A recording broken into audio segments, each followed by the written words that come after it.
August 6, 1945. It was a pleasant, sunny Monday morning in the Japanese city of Hiroshima. By 8 a.m., children were settling into school, and adults were arriving at their offices. 15 minutes later, an American B-29 aircraft appeared overhead. At 8:15 a.m., an object dropped from the plane's bomb bay. It was in freefall for exactly 43 seconds. The civilians looking up from the streets below had absolutely no conception of atomic weapons. Then came a blinding light. The blast instantly created a fireball reaching 4,000 degrees Celsius. In the blink of an eye, 80,000 people vaporized, leaving only shadows burned into the stone. For those who survived the initial flash, the nightmare was just beginning. The temperature shift spawned hurricane-force winds that ripped through the city, turning glass and debris into lethal projectiles.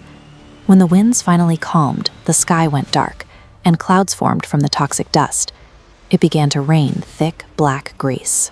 Across the two cities targeted that week, 200,000 people would eventually die from the blasts and subsequent radiation. 95% of those victims were everyday civilians. Which forces us to ask, why did the United States military deliberately drop the power of the sun onto a civilian population? To understand the reasoning, we have to rewind. By the early 1900s, Japan was rapidly expanding an empire of its own. They pushed into northern China, captured the Manchuria region, and marched into Southeast Asia, looking to extract oil, iron, and rubber. America responded with steep economic penalties, eventually cutting off 80% of Japan's oil supply. Faced with giving up their imperial expansion or fighting back, Japan chose the latter. On December 7, 1941, they launched a devastating surprise attack on the U.S. naval base at Pearl Harbor. Within hours, the United States officially declared war on Japan, pulling America entirely into the brutal reality of the Second World War and setting up a horrific clash across the Pacific Ocean. By 1945, Nazi Germany and Italy had surrendered. Japan stood alone. Despite heavy losses, their leaders refused to yield. The Japanese public was subjected to intense domestic propaganda. They were taught that Emperor Hirohito was quite literally a living god. Questioning him was treason. The government also warped traditional cultural values, like the Samurai Bushido Code, to manipulate the masses. Citizens were taught that dying for the emperor was the ultimate honor a person could achieve, while surrendering to an enemy was a permanent humiliation. The military translated this ideology into terrifying tactics. They formed the kamikaze units, pilots explicitly tasked with crashing their explosive-laden aircraft into American warships. On the ground, young children were actively trained to strap explosives to their bodies and throw themselves beneath enemy tanks. The Allies realized they were no longer fighting a standard military force. They were fighting an entire population weaponized by fascist ideology. Expecting a conventional surrender was a mathematical impossibility.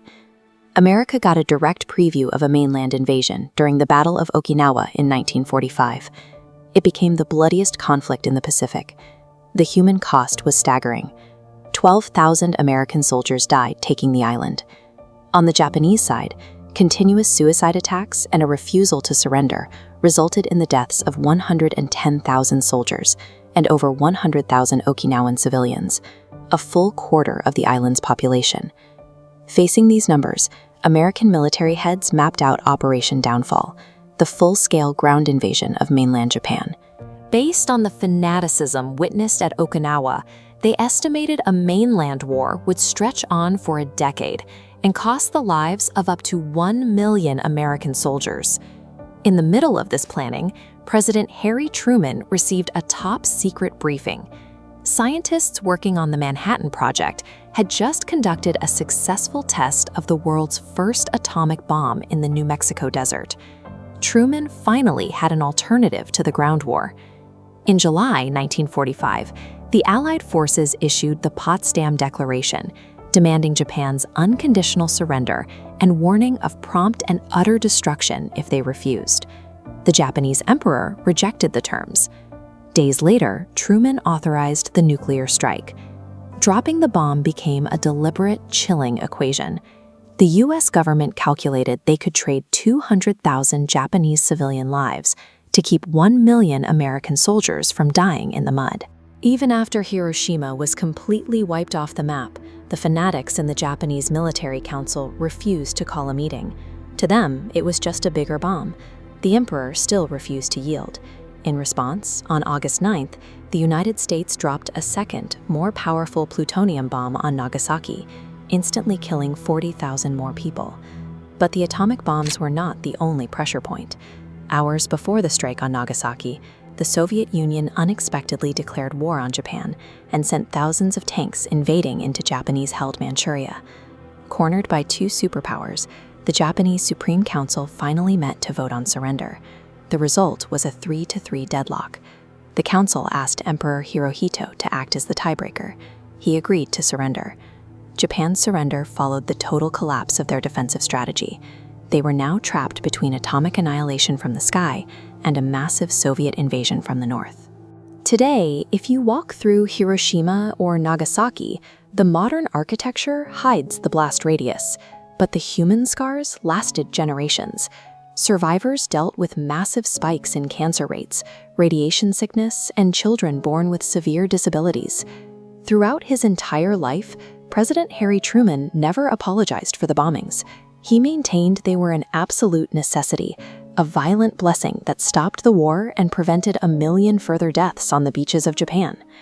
Critics of the bombing point out that America had exactly 2 atomic bombs ready to drop. If the goal was to terrify the Japanese military into submission, they could have targeted an isolated island or a strictly military facility. Instead, they dropped them on city centers, where 95% of the casualties were ordinary people. Historians also highlight the timeline.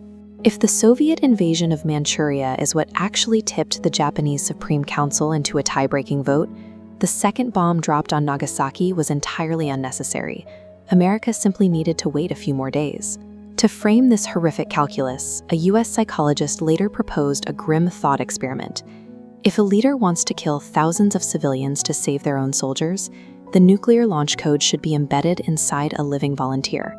Before pressing the button, the president should have to pick up a knife and personally murder that innocent person. Because if you justify trading 1 life to save 1,000, you shouldn't be able to do it cleanly from a desk. The deadly calculus of Hiroshima and Nagasaki did force an end to the most destructive conflict in human history, but it forced humanity to reckon with an ethical dilemma, establishing a chilling nuclear taboo that, thankfully, no nation has dared to break since.